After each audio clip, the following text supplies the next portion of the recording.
मनुष्य भी बड़ा विचित्र प्राणी है। अपनों से नीचे के स्तर के लोगों को वो हे दृष्टि से देखता है, उनका उपहास उड़ाता है, उनसे बार बार कहता है कि तुम्हारा कुछ नहीं हो सकता, तुम भविष्य में कुछ नहीं कर पाओगे। जब मनुष्य के पास धन, संपत्ति, मान होता है तो वो दूसरों का आदर नहीं करता, परंतु वो एक बात भूल जाता है कि उससे भी अधिक शक्तिशाली कोई अस्तित्व में है, और वो है समय, काल। काल अपना चक्र कब बदलेगा ये कोई नहीं जानता। समय अपनी करवट कब लेगा ये कोई नहीं जानता। कोयला भी समय के साथ साथ हीरे में परिवर्तित हो जाता है। इसलिए जीवन में कभी भी किसी का भी उपहास नहीं उड़ाना चाहिए।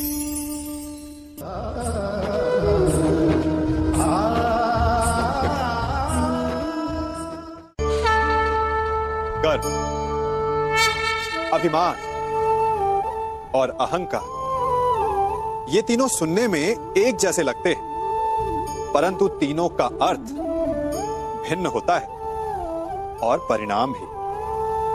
तीनों का आरंभ प्रेम से होता है, स्वयं से प्रेम।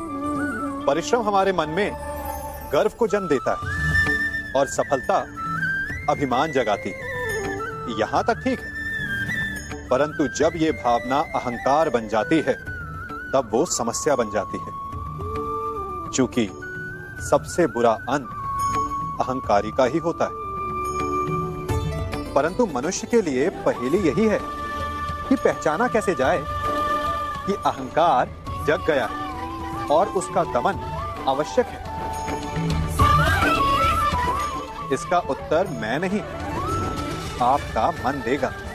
जब तक आप स्वयं से प्रसन्न हैं, जब तक आप सबसे ऊंचा उठने का प्रयास कर रहे हैं, तब तक ठीक है। परंतु जब आपके मन में दूसरों को नीचा समझने का भाव आ जाए तो सावधान हो जाइए, क्योंकि यही अहंकार है जो वास्तव में आपको हीन कर रहा है।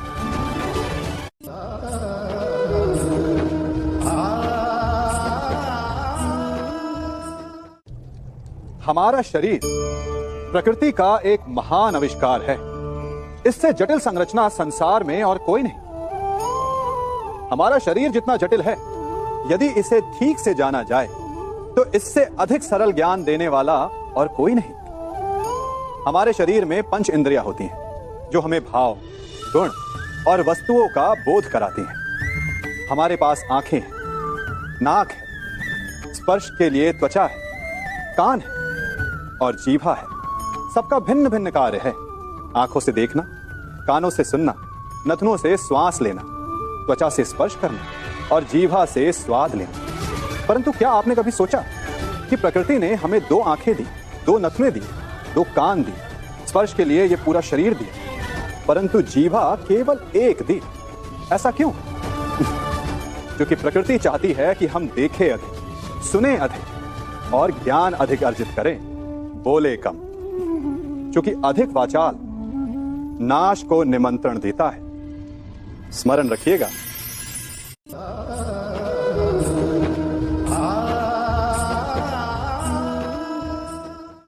मनुष्य की सबसे बड़ी दुर्बलता क्या होती है? सोचिए। धन, प्रेम, अहंकार। मनुष्य की सबसे बड़ी दुर्बलता होती है उसके रहस्य। चाहे आप कितने भी शक्तिशाली क्यों ना हो, कितने भी प्रबल क्यों ना हो, परंतु उसके रहस्य उसके नाश की चाबी होती है। इसलिए यदि प्रबल रहना है, शक्तिशाली रहना है, समर्थ रहना है, तो अपने रहस्य को किसी को भी ना बताएं, ना मित्र को और ना ही शत्रु को, क्योंकि समय पड़ने पर कब कौन शत्रु हो जाए ऐसा कहना संभव नहीं। विभीषण को रावण के अमृत कुंड का ज्ञात था, इसीलिए प्रभु श्री राम रावण का वध करने में सफल हो सके। इसलिए उचित यही है कि आप अपने रहस्य को स्वयं तक ही सीमित रखें।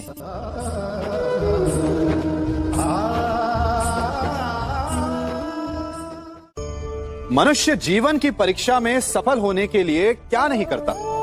वो परिश्रम करता है, दौड़ भाग करता है, और ये सब करने के पश्चात भी जब उसका काम नहीं बनता तो वो नकल करता है। है ना? तनिक लौटिए अपने बचपन में, स्मरण कीजिए अपने बचपन की स्मृतियों का। क्या स्मरण हुआ? विद्यालय में जब आप परीक्षा देने जाते थे तो क्या होता था?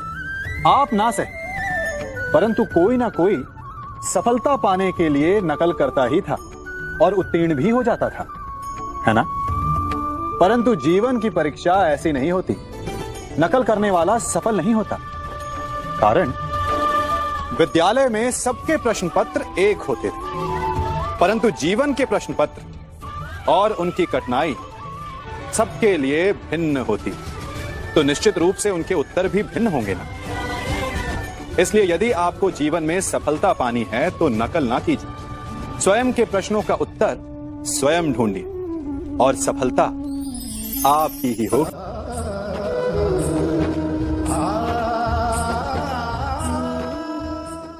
जब सागर का जल वाष्प बनकर उड़ता है तब वो हमें दिखाई नहीं देता।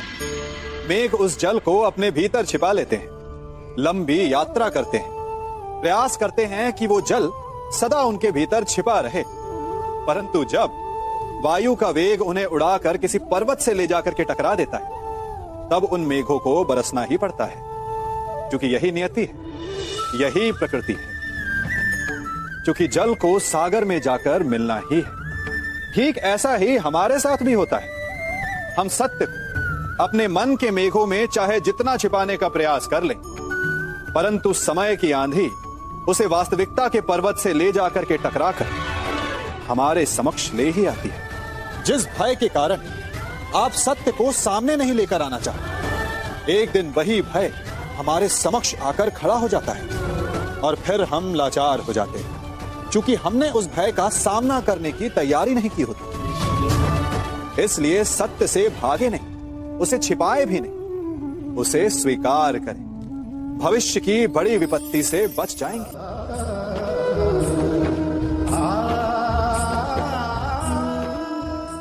कभी कभी आप सबके जीवन में एक ऐसी विचित्र समस्या अवश्य आती है कि शक्तिशाली के समक्ष मौन हो जाओ।